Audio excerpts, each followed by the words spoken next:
Al noreste de la provincia de Cádiz y al este de Arcos de la Frontera, recostado sobre el puerto del Alcaudete, en las estribaciones de la cordillera penibética, donde se erigen como vigías naturales, majestáticas y solemnes, las cumbres más altas de la provincia de Cádiz, Silla, Margarita, Endrinal, donde resbala hacia el mar la serranía de Ronda. Ahí, recostado, se nos ofrece como una perla entre las conchas de par en par de las Lomas y Cerro Verdugo, el gran desconocido de los pueblos blancos.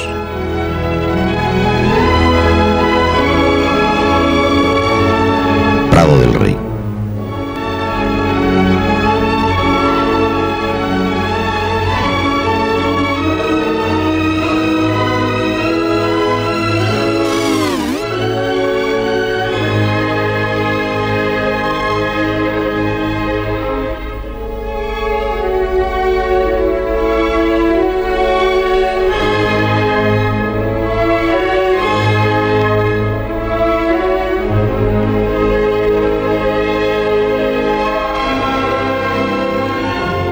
Hasta su nombre, Prado del Rey, que se atribuye a su fundador, el rey Carlos III, parece obedecer más a un acto de bautismo cortesano que al reconocimiento de los vecinos a una visita regia. El poeta de Arcos, Antonio Murciano, en una cancioncilla dedicada a Prado del Rey dice: ¿sabes tú por qué a este pueblo le dicen del rey? Pregúntaselo al alcalde, al cura o al alguacil. Dicen, pero nadie sabe si pasó o no pasó algún rey alguna vez por aquí. Prado del Rey nació en 1768 como villa nueva e independiente, pero más que nacer resurgió de sus cenizas como el ave fénix, y su historia nos transporta en el túnel del tiempo a la Edad de Piedra, y desde aquí vamos a situar, gracias a la labor del sacerdote don Antonio Hernández Parrales, insigne investigador, archivero del Palacio Arzobispal hispalense, la historia de, al parecer, pueblo sin historia de la provincia de Cádiz hasta nuestros días. Por este paisaje agreste, feraz, de espesos bosques, que albergaron gran cantidad de animales silvestres, han pasado todas las culturas andaluzas.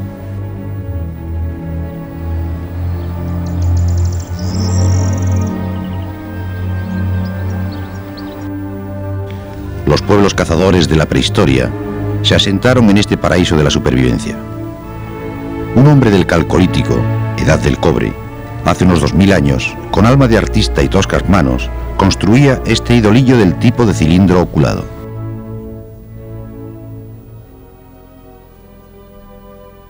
Las milenarias salinas de Hortales en torno al arroyo Salado y los hallazgos de numerosas monedas libio-fenicias atestiguan el asentamiento en estos lugares de otros pueblos en relación directa con el activo comercio del Cádiz fenicio. Tras las huellas fenicias, los romanos se establecieron fundando la espléndida ciudad de Iptuzi, que es citada por Ptolomeo y Plinio y que fue ciudad estipendiaria que pagaba impuestos a Roma. Aquí existió una ceca propia para acuñar monedas. En una de las caras aparecen los típicos radios de ruedas de carro, motivo de inspiración del escudo del municipio de Prado del Rey. Con esta lápida se conmemora a Fabia Fabiana. Se localizó y dató en la ciudad de Iptuzi, que ha sufrido en el transcurso del tiempo destrucción y expolio. Existen restos diseminados de villas romanas, dotadas incluso con cañerías de plomo.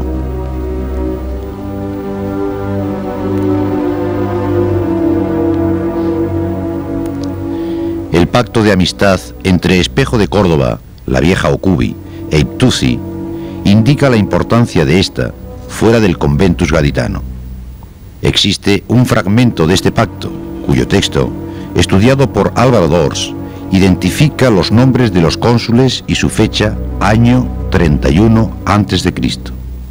Iptuzi, situada en la zona fronteriza de las invasiones árabes, a caballo entre la Cora de Sidonia y la de Ronda, sufre las consecuencias de las guerras y poco a poco va consumándose su destrucción entre conquistas y reconquistas.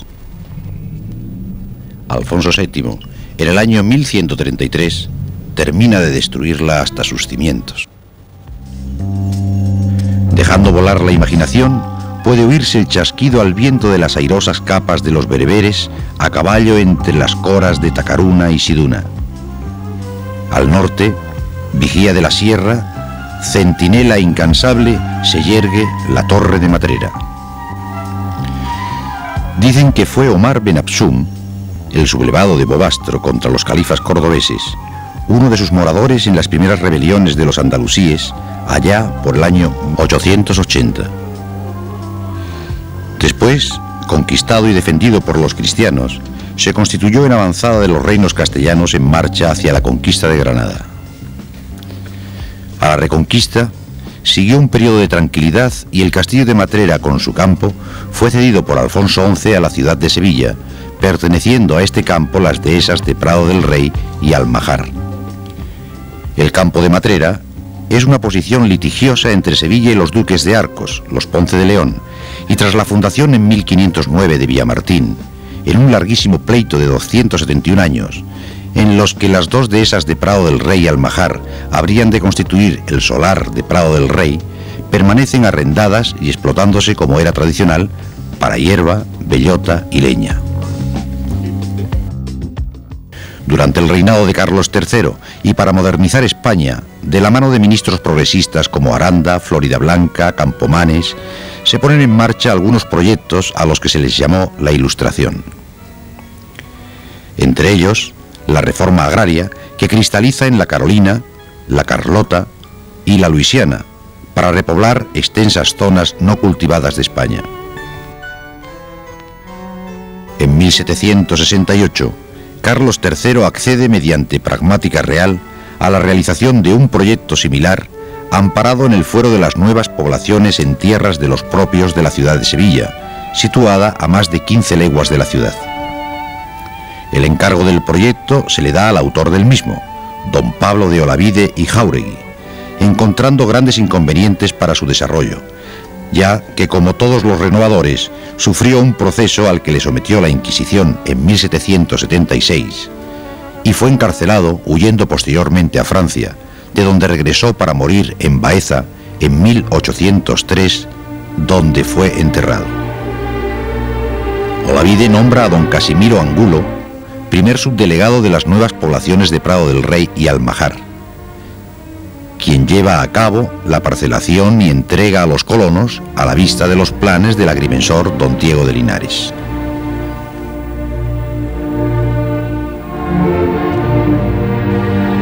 Cada dehesa se reparte en parcelas de 18 fanegas, a las que se denominan suertes, y cada colono recibe 2 suertes exigiéndoseles a cambio honestidad, laboriosidad, que edifiquen casa de teja y que paguen un canon perpetuo representado por la 8ª parte de todos sus frutos. Los primeros colonos vienen de Grazalema, El Bosque, Ubrique, Benaocaz, y Zahara, fundando una sola población, Prado del Rey.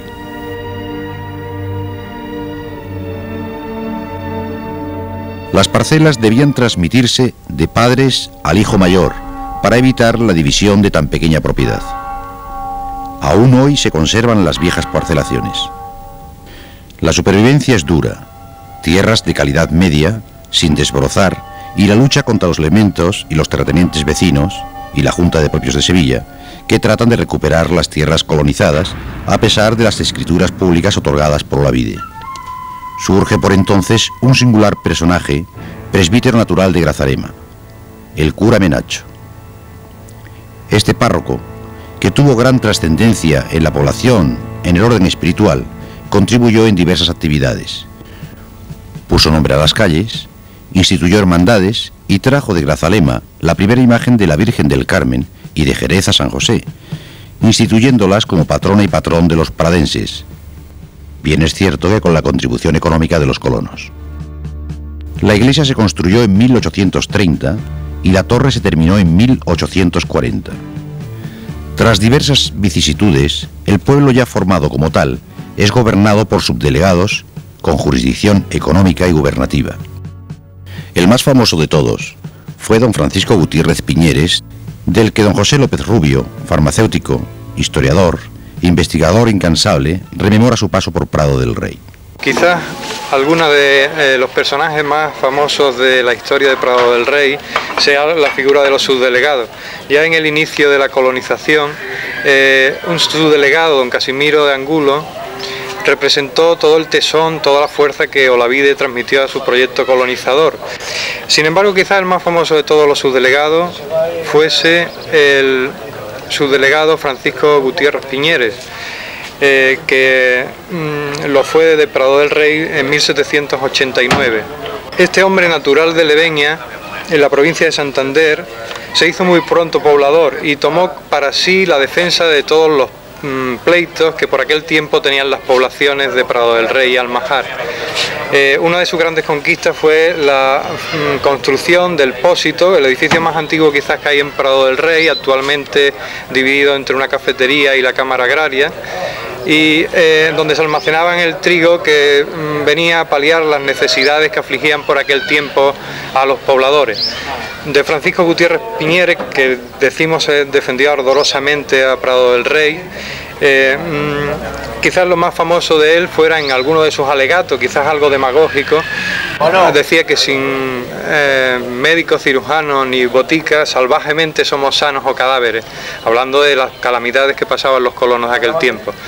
Hacia 1813 existían en Prado del Rey, concretamente en el pago del Cerro Verdugo, que quizás no fuera únicamente el plantado de viñedos, alrededor de 111 colonos que poseían viña, es decir, había una gran cantidad, grandes extensiones de viñedos, que constituían toda una imagen característica de este pueblo, donde se crea y se produce el vino pajarete, el afamado vino pajarete, del cual muchos grandes viajeros del orden de Richard Ford, cuando viaja por Andalucía, nos decía, nos hablaba de las cualidades de este gran vino.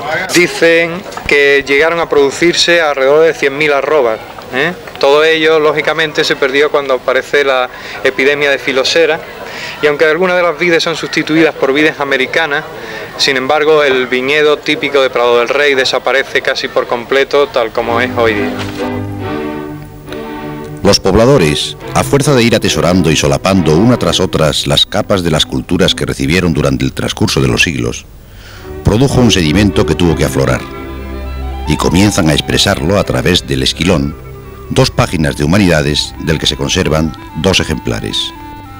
En 1916, el Noticiario de la Sierra, semanario independiente, consigue llegar a 62 números con artículos de contenido político, divulgación científica y anuncios.